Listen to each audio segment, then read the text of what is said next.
Next up, we have Patricio Barreiro, co-founder and COO of Innovar Group, a South American IT company based in Argentina, with operations in Brazil. They aim to integrate creative solutions for businesses to succeed in the Web 2.0 world. It's okay. Yeah. Now it's on. Okay, well, thank you. My name is Patricio Barreiro. I'm COO at Innovar Group. We are an Argentinian company with operation all through Latin America and since last year here in the United States.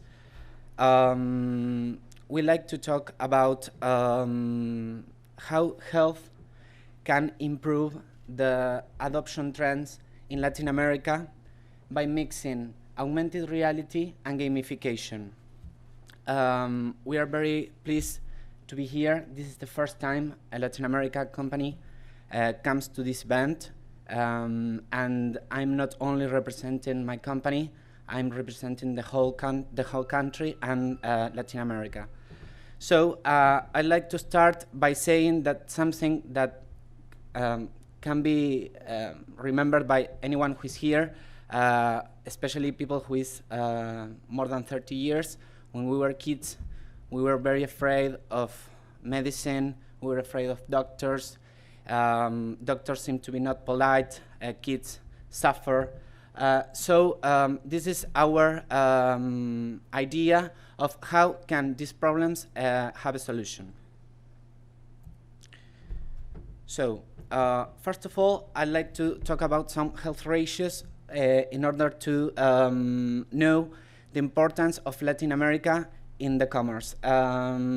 These countries you can see in the presentation, Mexico, Colombia, Brazil, Peru, and Argentina, have nowadays the same life expectancy at birth than United States.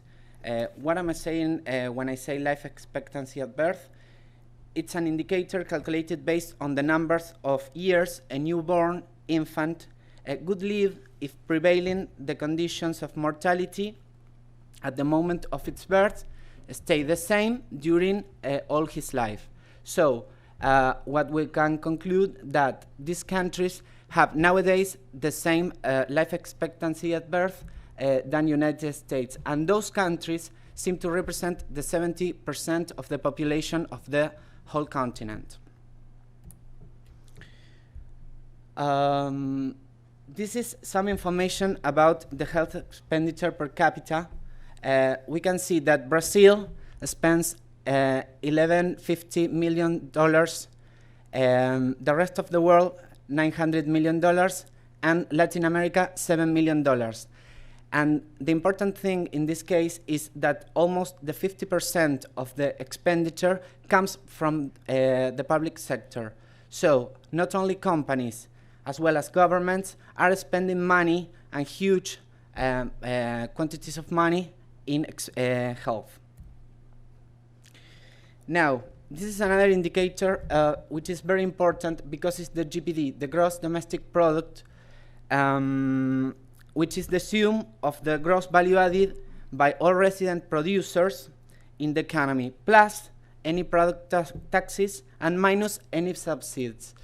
So, if we can get the information from the IMF World Economic Outlook, we can say that Latin America has raised its GDP 3.43%, which is far over the rest of the world, including Europe and Eurozone countries, which already been in 1.50%.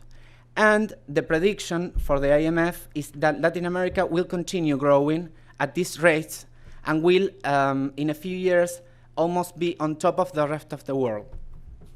The most important growing seem to be for Chile. In the middle, we can find Mexico, and in the last position, we can see Brazil because it has some domestic problems, which also has been the same problems for the whole Mercosur. And an important thing in this case is that high-income countries has sell their products to Latin America has been raised 600% during the last decade.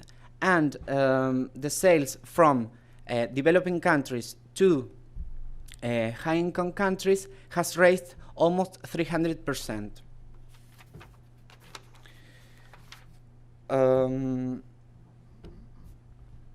I also would like to talk about something which is very important in the case we are talking here about the smartphones connections, who has been raising in Latin America almost 35% year to year, and will reach 140.7 million in the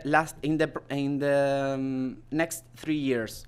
So, if we think of the possibilities of internet access and the smartphones, which has been growing, now we are going to see the figures, we can see that the whole region is growing. So the same we can say about Play Social Games.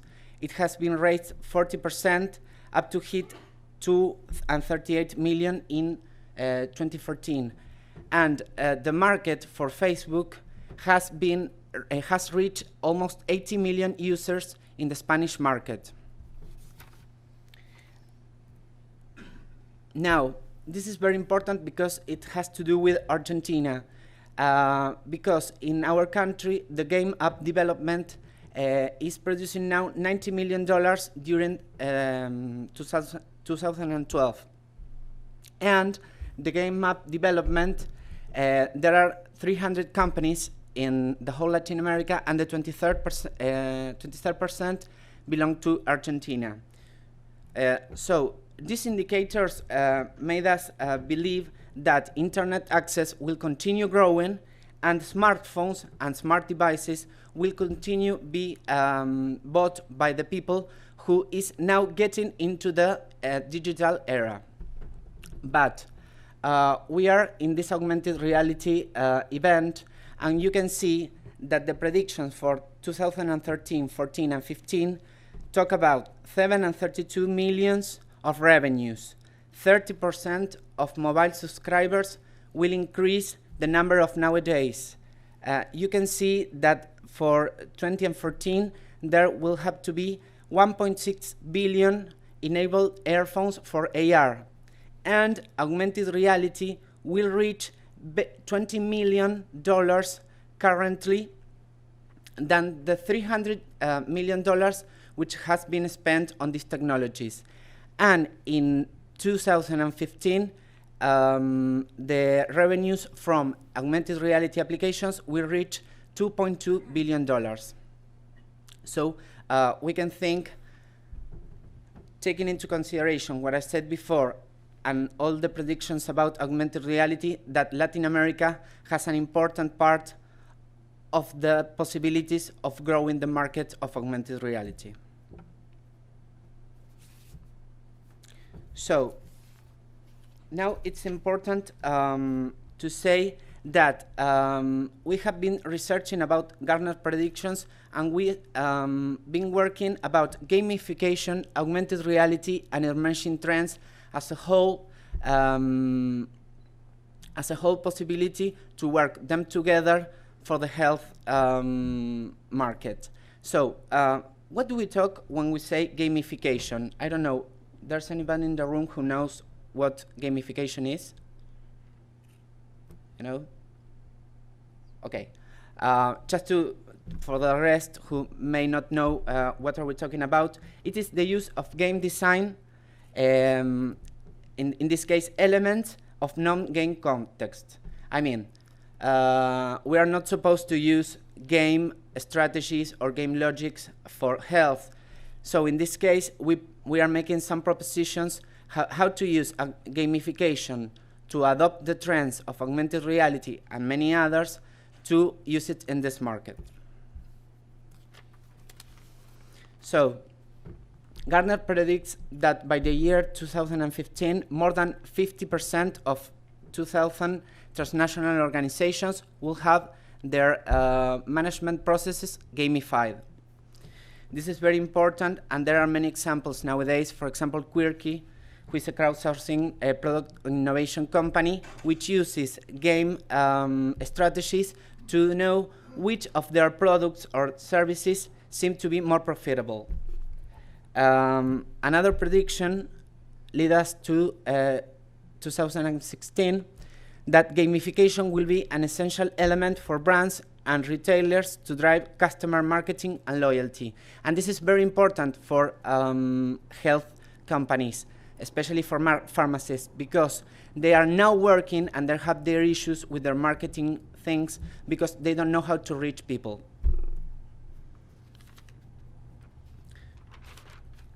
So in the year 2020, there will be more coalition loyalty platforms. In this case, many of brands will join together to make the people participate in their games, to have revenues, to have badges, to have points, and they will be using, nowadays, you can see them, for example, in Foursquare, they will use points.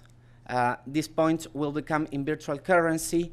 They will use levels, I don't know, gold and silver, titanium. They will use virtual currency, money wouldn't be needed, and they will get into a network effect which will raise the outcomes for all the companies. Nowadays, you can see that in Samsung, Nike, and Pepsi. But why is important to talk about gamification for this kind of emerging trends? Because it's motivating collaboration. Gamification doesn't use money. It uses as currencies self-esteem, social capital, fun, as motivators for improved performance. Nowadays, companies are replacing competitive games, in the case of their employees, for more collaborative games. In these cases, they not only reach more profit, they reach a better place to work. And besides, employee performances will move from being individual to being social, peer-based, and in real time. It's also, gamification, it's a pervasive technology. As I said before, gamification uses game mechanics in non-game environments. So, if you think of nowadays, there are a lot of applications which are using gamification, but they are not as sophisticated as we liked, or often they are just reminders of how many points or how many badges do we have. If we start thinking with more player centricity, we will find that, for example, if we have an app that makes us make push-ups, and we only get a reward for making 20 push-ups, it's not very important for us. It doesn't give us any reward. But if the application should told us, you should do 20, tomorrow you should do 22, and it corrects our position, it helps us to the exercise and give us recommendations on how to eat, or maybe which other sports we can practice to accompany these push-ups, it will be better. That's the problem nowadays, game apps. The third point, or important point, is that there are many incentives and adoption that has been the issues of gamification. For example, there has been a long history about the employees and customer retentions that didn't get their initial objectives because they haven't been well developed. So, since the 90s, these problems has been overlapped with the possibility of giving the people who use this, in this case employees or maybe clients, the notions of value and involvement. And when we say involvement, we're talking about engagement.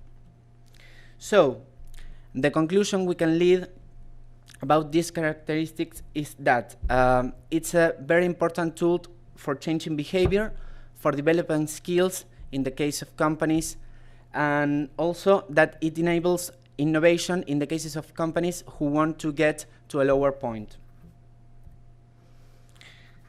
But now, how can we use gamification for the healthcare industry?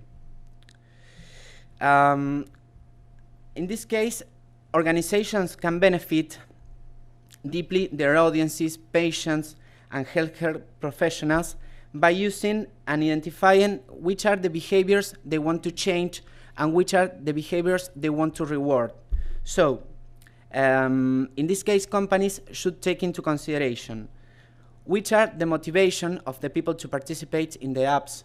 In this case, by establishing goals and missions, they must be changed and refreshed during the time. They should challenge the brain. When our brain is a challenge, we can generate decodifications of patterns, and when we get to decodify that pattern, we get bored. So if we get bored, we lose motivation, and if we lose motivation, we disengage. So the app should generate, and the game should generate, that it challenges the brain every time. Another thing important is to reduce the overload. Have you ever think when you go to a restaurant and you have many options that your brain starts to feel you don't know what to do, you don't know what to decide, you don't know if you want pasta, you don't know if you want meat. So in this case, there's a problem with the frontal cortex which can't handle when there is many options. So one possibility to drop that problem is to include less goals, and those goals should be broken so as to the people can get the knowledge of how much is progressing in the using of the application. Another thing important is missions must be specific, because users don't like ambiguity. They want to know what they have to do to get the points, to get the rewards, and how much progress they are doing in the application. It also gives the possibility of social and real-time tracking, so you can see the rewards or the goals you achieve in the precise moment that it takes time, and you can share it with your friends and your community. And at last, they create new habits. It's important because if you are practicing a habit that it's not good for you, we're talking about health, it can change the habit and generate one new. There are two examples. I don't know whether you know it. One is Foldit and the other is Playmancer. Foldit has been developed by University of Washington, and it has taken some citizens, common citizens, to work on the folding of protein. In this case, they work on the HIV protein in order to find some cure or principle of cure for the illness. And Playmancer works on the improvement of emotional regulation and impulsiveness. It has been used with quite a good success for eating disorders, and besides for pathologically gambling in Spain. So, which has changed from the time when I was a kid and I was afraid of being to the doctor, of visiting the doctor, or taking pills. Now you can use something that is fun. You can use something that could be interacting with smartphone, smart devices. You won't need to use to your kids those horrible spoons, playing as if it was a kind of plane. You can interact with a plane, with an actual plane. Kids will get more interested in that. They won't be thinking of they are taking medicine. I'm not saying it will replace medicine, but I think this will shorten the time and make less painful. So, thank you very much for your time. Sorry for my English, I am a little bit nervous. This is our company. These are the places you can reach us. And thank you very much for your attention, and for those Latinos here, muchas gracias.